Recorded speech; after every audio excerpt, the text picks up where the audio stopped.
رمضان المبارک کا مہینہ چل رہا ہے اور ہر انسان قرآن کریم پڑھتا ہے۔ کوئی ایک قرآن کریم مکمل کرتا ہے، کوئی 2 قرآن کریم مکمل کرتا ہے، کوئی اس سے زیادہ قرآن کریم مکمل کرتا ہے، اور بہت سارے لوگ قرآن کریم مکمل کرنے کے بعد اس کو اپنے کسی جاننے والے کے نام سے بخشنا چاہتے ہیں، یعنی ایصال ثواب کرنا چاہتے ہیں۔ تو ایسی صورت میں وہ کسی ایسے انسان کی تلاش میں رہتے ہیں جو قرآن کریم بخشنا جانتا ہو، ایصال ثواب کرنا جانتا ہو۔ آج میں آپ کو ایصال ثواب کرنے کا، قرآن کریم بخشنے کا ایک بہت ہی آسان طریقہ بتانے جا رہا ہوں۔ اس کے بعد آپ کو کسی انسان کو تلاش کرنے کی کوئی ضرورت نہیں پڑے گی۔ دیکھیں، جب بھی آپ قرآن کریم پڑھ لیں اور اس کو کسی کے نام سے بخشنا چاہیں، ایصال ثواب کرنا چاہیں، تو اس کا سب سے آسان طریقہ یہ ہے۔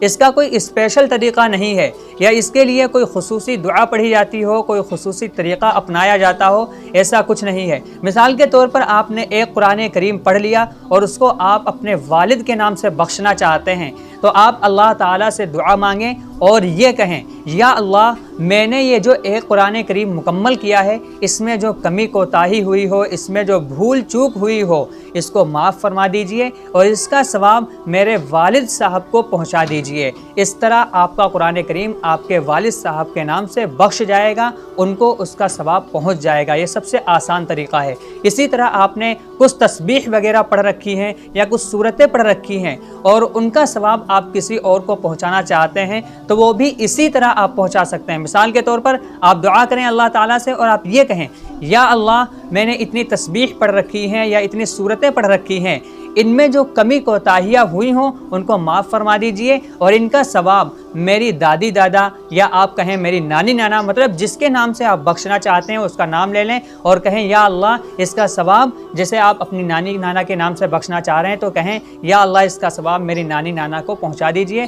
بس اس کا ثواب آپ کی نانی نانا کو پہنچ جائے گا۔ سب سے آسان اور سب سے بہتر طریقہ یہ ہے کہ آپ اس طرح کہیں، یا اللہ، جو کچھ میں نے پڑھا ہے اس کا ثواب حضرت آدم علیہ السلام سے لے کر اب تک جتنے لوگ دنیا سے رخصت ہو گئے ہیں ان سب کی روح تک اس کا ثواب پہنچا دیجئے۔ سب کو برابر برابر ثواب پہنچ جائے گا۔ ایسا نہیں ہے کہ کچھ لوگوں کو کم پہنچے گا اور کچھ لوگوں کو زیادہ پہنچے گا، سب کو برابر برابر ثواب ملے گا، اور اسی طرح آپ کو بھی ثواب ملے گا کیونکہ آپ نے پڑھا ہے۔ ایسا نہیں ہے کہ آپ نے کسی کے نام سے بخش دیا ہے تو اس کا ثواب اسی کو ملے گا، آپ کو نہیں ملے گا۔